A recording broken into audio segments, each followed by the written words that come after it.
చెమ్మటం మనం చూస్తానే ఉన్నాం. ఆయన అధికారంలోకి రాకముందు ఇదే రాజధాని, ఇంత ఉండాలి అంత ఉండాలని చెప్పి మాట్లాడాడు. ఈ బిల్లుని సమర్థిస్తున్నా అన్నాడు. వాళ్ళ రోజా గాంధీ అందరూ కూడా మా జగన్మోహన్ రెడ్డికి ఇక్కడే ఇల్లు ఉంది, మా ప్రతిపక్ష నేత అయినా కూడా మరి ముఖ్యమంత్రి గారికి ఇక్కడ ఇల్లు లేదు కాబట్టి నమ్మండి, మేము రాజధాని మార్చాం, ఓట్లు వేయండి అని చెప్పేసి ఎన్నికల్లో చాలా వెరీ క్లియర్గా జగన్మోహన్ రెడ్డి దగ్గర నుంచి, విజయసాయి రెడ్డి దగ్గర నుంచి, అప్పుడు అక్కడ గెలిచినటువంటి ఆళ్ల రామకృష్ణారెడ్డితో సహా చెప్పారు. అవును. దాని వాళ్ళ కార్యకర్తలు కూడా వాళ్ళ నమ్మి ఆ రోజు వైసీపీకి ఓట్లు వేయటం జరిగింది 2019.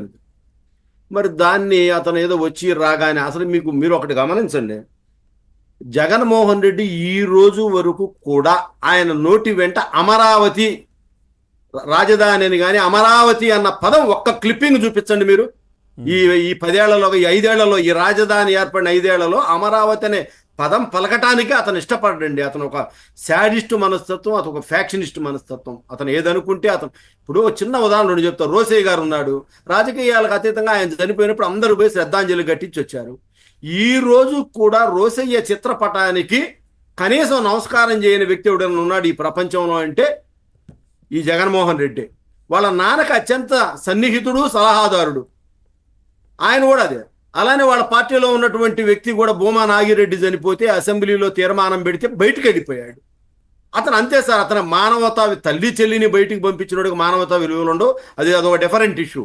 ఇవాళ రాజధానికి వచ్చేటప్పటికి అక్కడ ఏదైతే ఉన్నారో వాళ్ళ వందిమా గదుల చేత ఏషియన్ డెవలప్మెంట్ బ్యాంక్ కానివ్వండి, వరల్డ్ బ్యాంక్ కానివ్వండి, వాళ్ళు విజయసాయి రెడ్డి లాంటి వాళ్ళని పట్టుకొని పెట్టించాల్సిన పిటిషన్స్ అన్ని కూడా పెట్టించాడు. వాళ్ళకి రావాల్సిన, కలిగించాల్సిన అనుమానాలన్నీ కలిగించారు. దాని విధంగా ఆ 10,000 కోట్లు కానివ్వండి, ఏడీబీ ఇచ్చే 16,000 కోట్లు కానివ్వండి, కొంత డిలే అవద్దు తప్ప రాకుండా పావు. ఎక్కడికే అది పొరపాటును కూడా జరిగే పని కాదు. కానీ ఈ విధంగా అభివృద్ధిని అడ్డుకోవటం అనేది కూటమి ప్రభుత్వం జగన్మోహన్ రెడ్డి కుతంత్రాలను ఎప్పటికప్పుడు బాలకోట గారు చెప్పినట్టు ఖచ్చితంగా కూడా బయట పెట్టాలి.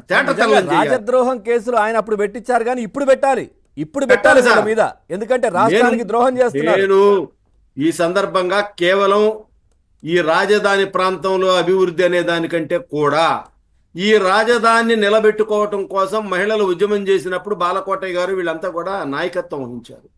వీళ్ళు అరసనవెల్లి గుడికి అనుకుంటాను బయలుదేరి వెళ్ళినప్పుడు చాలా అడ్డంగా దారి పొడుగున అక్కడ మార్గాని భరత్ అనుకుంటా రాజమండ్రి ఎంపీ అయితే పెట్రోల్ బాటిల్సే ఇచ్చాడు వీళ్ళందరి మీద. రథాన్ని తగలబెట్టే ప్రయత్నం చేయించారు ఇతని మీద. అక్కడ వాలంటీర్ని కొట్టడం జరిగింది. నేను అంటాను బాలకోటయ్య గారికి, ఆ రోజు మీ మీద ఏమైతే దాడులు జరిగినాయో మళ్ళీ అక్కడ రిటర్న్గా కంప్లైంట్ ఇవ్వండి. మీరు ఆ రోజు మీ కంప్లైంట్స్ ఏమి తీసుకోలేదు ఎక్కడా కూడా.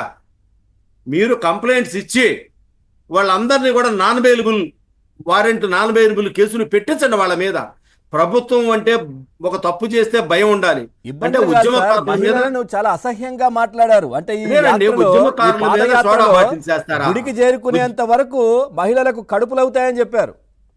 అసలు అది ఆ మాటలు మనం మాట్లాడలేము సార్. వాళ్ళ మహిళల గురించి బాధ్యత కలిగిన శాసనసభ్యుడు మాట్లాడిన మాటలైతే మనమైతే మాట్లాడలేము. నేనేమంటానంటే వాళ్ళందరి మీద తిరిగి కేసులు నమోదు చేయండి. మరొకసారి ఆ విధంగా అమరావతి మహిళలు కాదు, రాష్ట్రంలో ఏ మహిళ ఏ సమస్య మీద పోరాటం చేసినా మాట్లాడే హక్కు, మాట్లాడే స్వేచ్ఛ ఈ రాష్ట్రంలో అంబేద్కర్ గారు మనకు కల్పించారు. మీరు ఎలా గొంతు నొక్కుతారు? ఎస్పీ విజయరావు అనే అతను ఒక ఇటుకిరాయి తీసుకొని దాడి చేస్తా ఉన్నాడు. మనం అతని మీద ఆ కేసు చర్యలు తీసుకోవాలి ఖచ్చితంగా. మనం ఈ అమరావతి మహిళల మీద ఎవరైతే దాడులు చేశారో, ఎవరైతే బూతులు మాట్లాడారో గుర్తించి కంప్లైంట్స్ తీసుకొని సుమోటోగా అయినా కూడా కేసు పెట్టండి.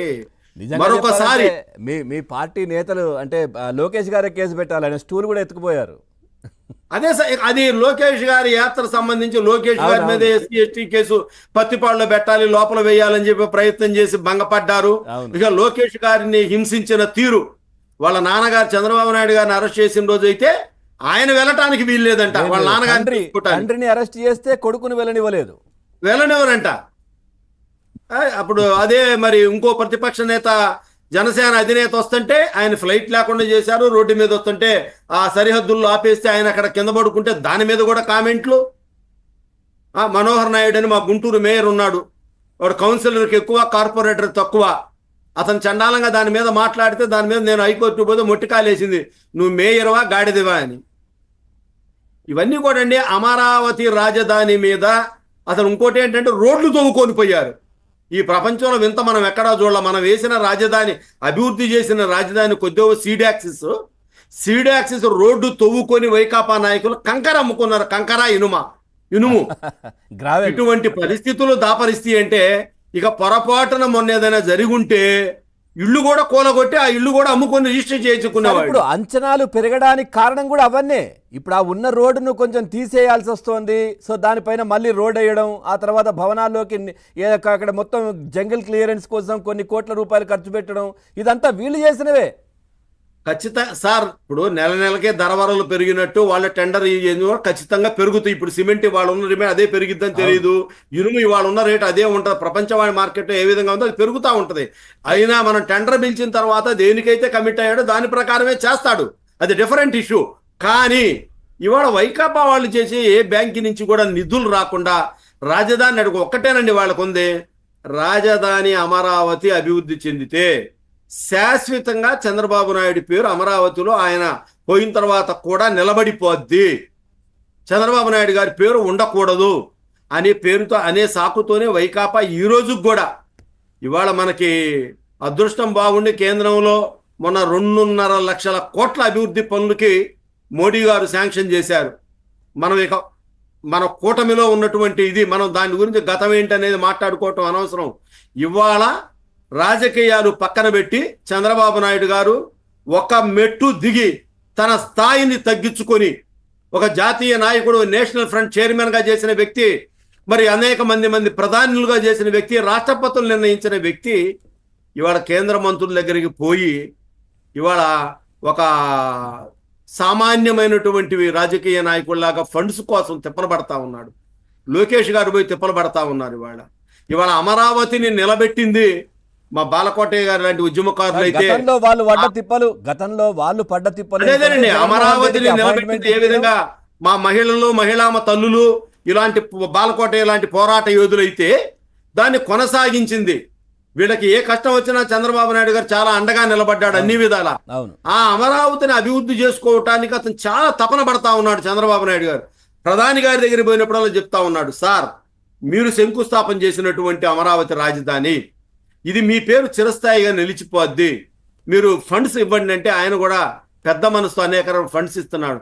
దీంట్లో రాజకీయ భేదాలు విభేదాలు అని పక్కన పెట్టి మనందరం రాజధాని కోసం పోరాడవలసిన సమయం ఆసన్నమైంది. రాజధాని నిధుల కోసం ఎవడైనా ఇలాంటి జగన్మోహన్ రెడ్డి లాంటి పార్టీ వాళ్ళు అడ్డం పెడితే వాళ్ళ బ్రతుకేందో మనం బయట తెలియజేయాలి. మనం వాళ్ళు చేస్తున్నటువంటి దుర్మార్గాలు బయట చెప్పకపోతే వీళ్ళు ఢిల్లీలో పడ్డ తిప్పలు ఏంటంటే జగన్మోహన్ రెడ్డికి అపాయింట్మెంట్ ఇప్పించడం, లేదంటే అక్కడ ఉన్న కేంద్ర మంత్రుల దగ్గర ఫోటోలు తీసి ఆ ట్విట్టర్లో పెట్టుకోవడం, వీళ్ళ తిప్పలు అవి. అప్పుడు అయ్యానండి. ఇప్పుడు ఆ ట్విట్టర్ పక్షి కూడా లేడు, ఎగిరిపోయాడు కాబట్టి విజయసాయి రెడ్డి. ఇప్పుడు జగన్మోహన్ రెడ్డి ఏంటంటే వాళ్ళు ఢిల్లీ పోయే పరిస్థితి, ఢిల్లీ కదా మన బయటకు వచ్చే పరిస్థితి లేదు, అసెంబ్లీకే రానంటున్నాడు అతను. నేను అసెంబ్లీకి రాను, అసెంబ్లీ సెట్ అవసరమైతే నేను నా తాడేపల్లి ప్యాలెస్లో వేసుకొని మాట్లాడతా తప్ప నేను పొరపాటును కూడా అసెంబ్లీకి రాను.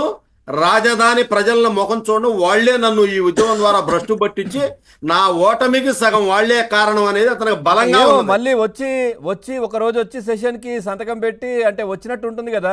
వరుసగా 60 రోజులు రాకపోతే మళ్ళీ డిస్క్వాలిఫై చేస్తారేమో ఇబ్బంది అని చెప్పి ఒక రోజు వచ్చి ఆ తర్వాత నేను ప్రజల్లోకి వెళ్ళిపోతున్నాను, నేను ఇంకా మళ్ళీ ముఖ్యమంత్రి అయిన తర్వాతనే వస్తానని చెప్పి వెళ్ళే ప్రయత్నంలో కూడా ఉన్నాడంట. రైట్ సుజాత గారు, అంతకంటే సిగ్గుచేటు అయిన విషయం ఇంకోటి ఉండదండి. ఇవాళ స్పీకర్ గారు, డిప్యూటీ స్పీకర్ గారు ఆయన ఇన్వైట్ చేశారు, రమ్మంటున్నారు. సమస్యల మీద మీకు ప్రతిపక్ష హోదా లేకపోయినా కూడా మీ వైకాపా శాసనసభ్యులు 9 మందో 10 మందో ఉన్న వాళ్ళకి నువ్వు నాయకుడివి,